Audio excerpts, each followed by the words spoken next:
Olá pessoal, no vídeo de hoje eu quero falar sobre espiritualidade, sobre a espiritualidade cristã, principalmente no ambiente de trabalho.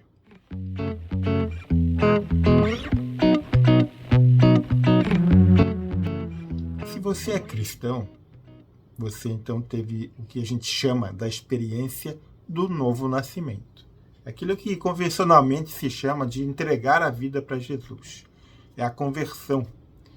Esse novo nascimento ele traz algumas características de fé, características comportamentais. E esses comportamentos extravasam não apenas no ambiente particular, mas eles extravasam para fora no ambiente que você se encontra, seja na escola e seja no trabalho. E é sobre o trabalho que a gente vai conversar um pouco. Quando a gente, então, tem essa experiência do novo nascimento, nós somos inundados pelo amor de Cristo. Esse amor que procede do alto. E nos compele, nos motiva também a testemunhar a mesma fé, o mesmo amor que a gente teve para os demais. E aí vem uma série de consequências, sejam positivas, dependendo do contexto, elas podem não ser tão boas assim.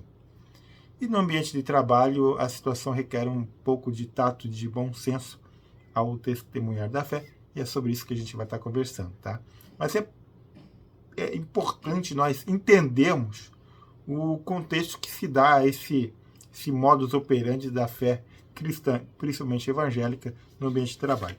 Há algum tempo atrás eu fiz uma pós-graduação e meu TCC, o término de conclusão de curso, foi sobre os evangélicos no mercado de trabalho.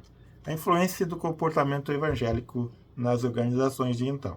Isso foi no início dos anos 2000, lá para 2006 que eu fiz, então já faz algum tempo. E de lá para cá se exponenciou ainda mais essa questão da fé, né, pelos movimentos também políticos conservadores, tanto quanto também aumentaram os que a gente chama de desigrejados, e da nova teologia da prosperidade ou da teologia do coaching. Mas então, vamos lá. Eu quero, como eu falei, tomar como base o que eu fiz, trazer para a atualidade que a gente está vivenciando. Então é importante entender, eu não vou partir lá do princípio que Deus criou o mundo, Adão e Eva e blá blá blá, não vai ser tão longe assim. Eu quero pegar um pouco da parte dessa cosmovisão que a gente entende na sociedade, da influência do cristianismo na sociedade, a partir da cosmovisão da Reforma Protestante, motivada por Martim Lutero e, na sequência, por João Calvino, principalmente, esses dois expoentes da Reforma Protestante. Então, a Reforma Protestante, no seu bojo, ela principiava um retorno àquelas crenças fundamentais da fé cristã, relacionadas principalmente à justificação pela fé e não por obras, que foi a base pilar de Lutero para fazer as 95 teses que ele pregou na igreja. De Wittenberg, eu acho que foi.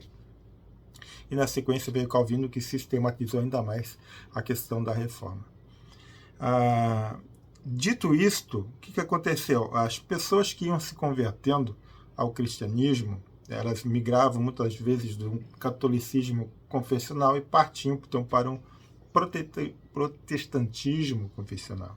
Ali surgiram então as igrejas luteranas, presbiterianas, depois as batistas e metodistas, principalmente estas, que são as chamadas igrejas históricas. E eles começaram a ter algumas características na sociedade, a se diferenciar dos demais.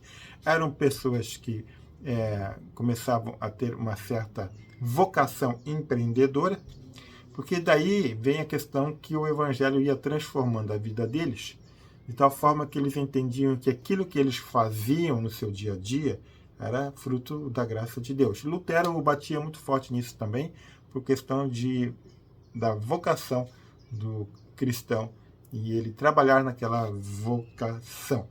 Max Weber, um famoso sociólogo do século XIX, ele escreveu um livro chamado A Ética Protestante e o Espírito do Capitalismo.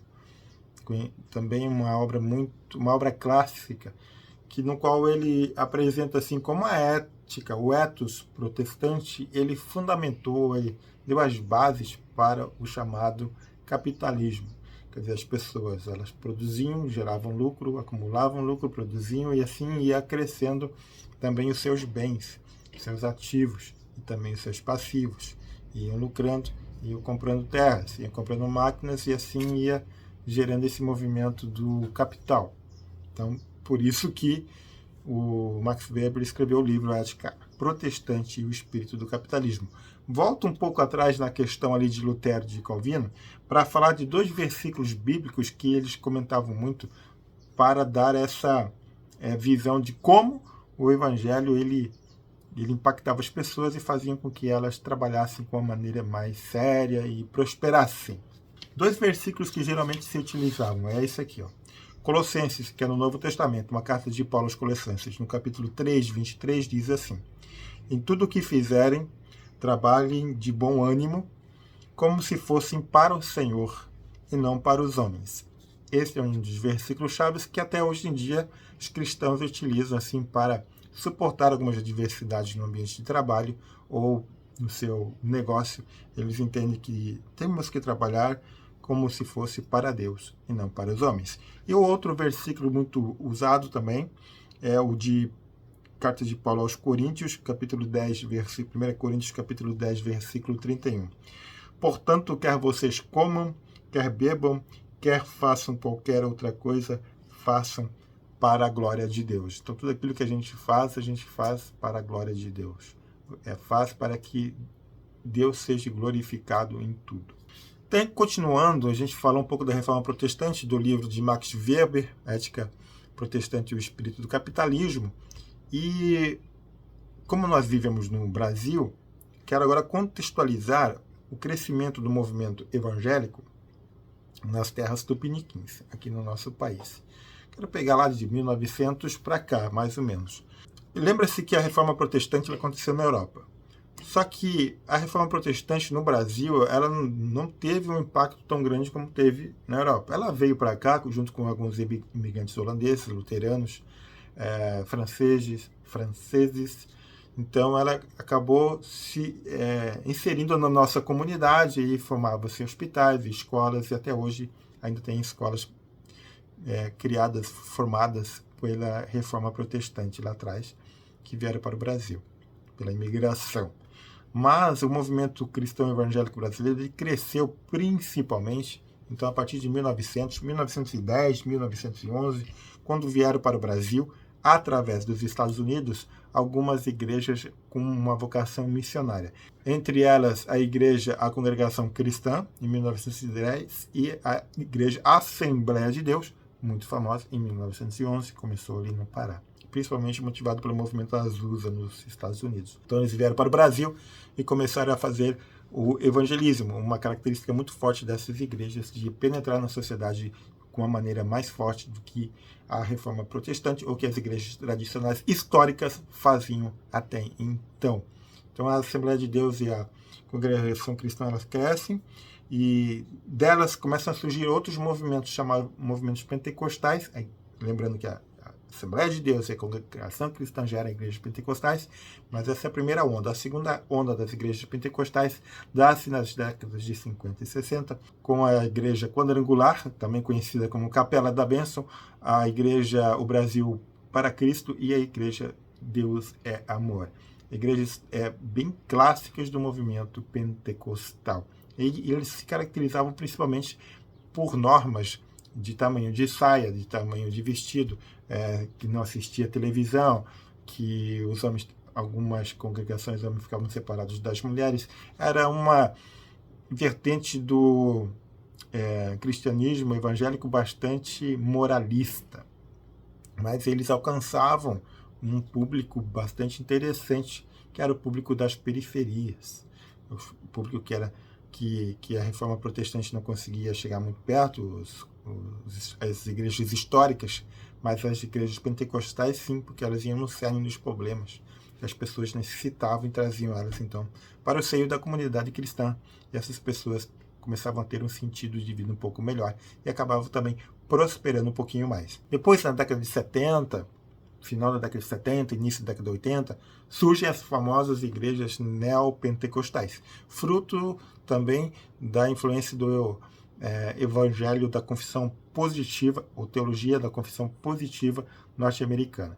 Então a gente tem assim, e essas igrejas são a Universal do Reino de Deus e a Internacional da Graça, que do Edir Macedo, do R.R. Soares, foram as primordiais. Depois surge outras, surge Renascer, e assim vai. Depois da década de 70 e 80, com essas igrejas pentecostais, nas décadas de 90 e 2000 em diante, começa a haver uma pulverização, uma miríade de igrejas evangélicas, as mais variadas possíveis, com os mais extravagantes modos de prestar culto e tudo mais. E a gente chega agora em 2020, 2023, com as famosas igrejas do Templo das Paredes Pretas, né? São igrejas também bastante joviais, tipo Bola de Neve, Onda Dura e outras tantas com essa característica.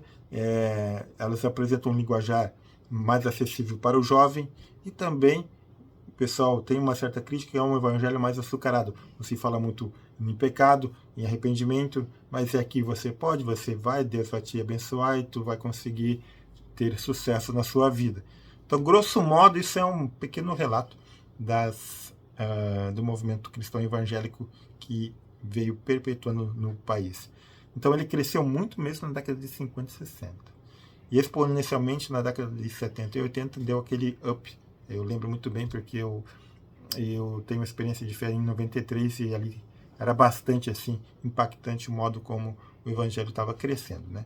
Na época era em torno de 25% da população brasileira, hoje estima-se em torno de 33%, 35% da população brasileira sejam de cristãos evangélicos. Estima-se que até 2050 os evangélicos eles ultrapassem os católicos na questão de confissão de fé. E isso, claro, gera uma série de demandas, de oportunidades e desafios, tanto para a igreja como para a sociedade lidar com a situação. Por conta disso, até, às vezes, no mundo secular, é difícil a gente definir evangelho, né? A gente fala evangélico, cristão evangélico. O evangelho, grosso modo, alguns pensadores, eles definem evangelho como o ato de anunciar as boas novas em Cristo Jesus, que Deus, em Cristo, entregou seu Filho para morrer por nós pecadores, e que na sua morte nós temos a vida a partir do momento que nós entregamos a nossa vida para Ele. Então Jesus ressuscitou também para que a gente tenha a esperança da vida eterna. Esse é o Evangelho, né? Que o pecado nos separava de Deus, Deus enviou seu Filho, que morreu por nós, e agora nós, através da fé em Jesus, temos acesso ao Pai pelo seu sangue derramado, com arrependimento. Então, depois disso, tem essas questões que eu falei de questões morais. As igrejas se diferenciam por tamanho de culto, modo de se pregar a palavra, modo de se vestir.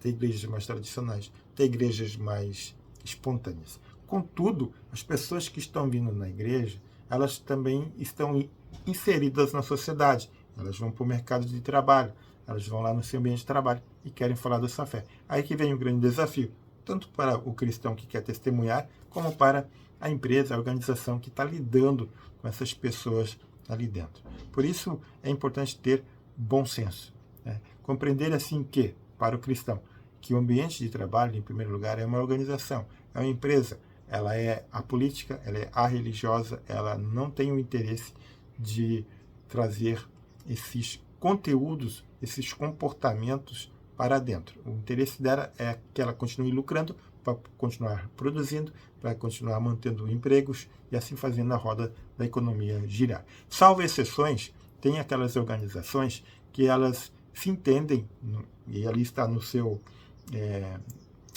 valores, nas suas crenças, nos seus princípios, na sua missão.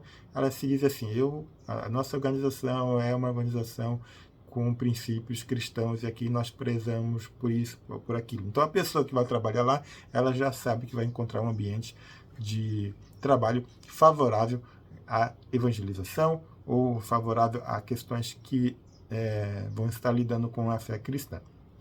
É difícil de encontrar empresas com essa visão, porque a legislação brasileira ela também trata de uma maneira muito cuidadosa a respeito do trabalho, em relação ao trabalhador e colaborador. mas em ONGs principalmente, organizações não governamentais, é muito comum que isso ocorra. Agora, o cristão evangélico numa empresa, que muitas vezes ela não permite que se converse, que se fale, que se tolere essas questões de evangelismo no ambiente de trabalho, tem que ter o bom senso de conversar com as pessoas e trabalhar, conforme a gente lê nos versículos, trabalhar bem, com ética, com seriedade, evitar faltar, evitar fazer falcatruas, ter uma postura ética e testemunhando dessa forma com o seu modo de comportar. Muitas vezes algumas pessoas podem perguntar a respeito assim, mas por que tu é assim, por que tu é assado? E você tem a oportunidade, então, de falar para ela, de testemunhar para ela. Mas isso geralmente ocorre não dentro do horário de trabalho, mas nos intervalos, em ambientes um pouco mais informais, perto da organização. Isso pode ocorrer, mas o importante é ter assim a consciência de até onde que você pode ir com esse testemunho de fé no teu ambiente de trabalho.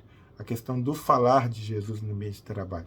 Então tem os limites que você tem que observar, se a organização permite, se a organização não permite, e para você não se sentir perseguido.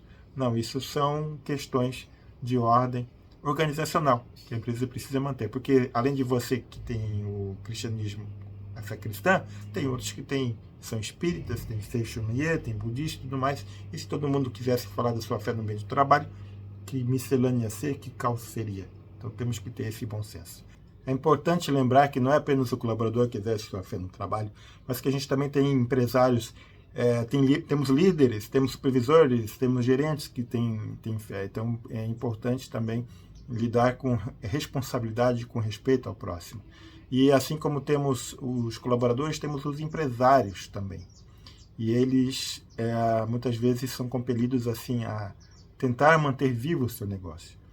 Eventualmente eu escuto aqui e ali assim que o cara tem que trabalhar e vender sem nota, a pessoa tem que estar trabalhando, procurando subornar um outro ente público para tentar sobreviver, ou para que algum processo vá adiante de licenciamento. Cara, se você tem essa fé cristã, procure evitar que isso ocorra. Eu te digo isso por experiência própria. E Deus vai te abençoar. Tenho plena convicção disso. Seja ético, seja correto. Trabalhe fazendo as coisas certas. E Deus vai abençoar você com certeza, tá bom? Tá bom, pessoal? Espero ter ajudado vocês nessa pequena reflexão a respeito da fé no ambiente de trabalho. É importante testemunhar, com certeza é aquele amor que nos constrange, mas nós temos que pedir a Deus a sabedoria para quando falar, onde falar, de que maneira falar, ter essa sensibilidade que o Espírito Santo vai te mostrar quando você pode testemunhar do amor de Jesus. Tá bom? Um abraço, espero ter te ajudado. E leia esse pequeno livreto que eu oriento, que eu fiz. Se você tiver a oportunidade de procurar aí na internet, leia Evangélicos no Mercado do Trabalho, ou mande uma mensagem para mim, a gente pode trocar algumas figurinhas aí de como é que você se sente no teu trabalho. Você se sente perseguido? Você se sente bem?